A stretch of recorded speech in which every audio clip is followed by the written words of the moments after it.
Assalomu alaykum, hurmatli mijozlarimiz. Mana bugunga dahshatli maxluq keldi. Maxluq benzinli 150 talik tank 2 o'rtoqlar.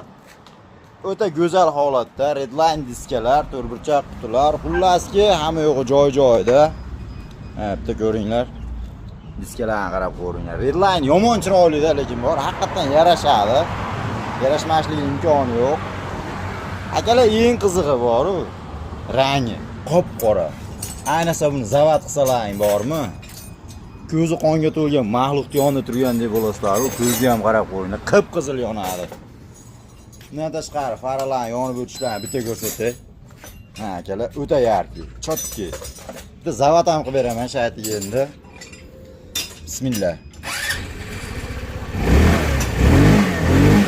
Ovozi ham zo'r akalar. Bunaqa baqir-chaqir qilmaydi, lekin tezligi chotki. Maksimal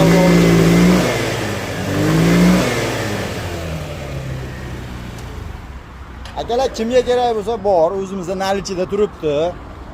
Kelsanglar, rasxoti ham zo'r akalar. 150 kubalik 3.5 ta rasxot qiladi. Lekin tezligi zo'r, 100-120 bosaveradi.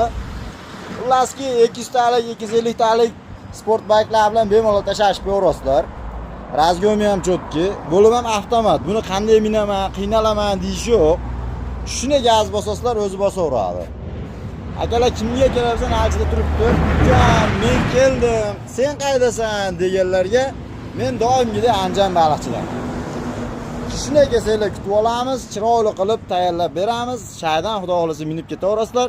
Mabodoga dokument qilaman deganlarga shot spravka chiqadi. Hamma dokumentlar joy-joyida bo'ladi. Akalar, kelaverasizlar, aloqaga chiqaverasizlar, xizmatdamiz.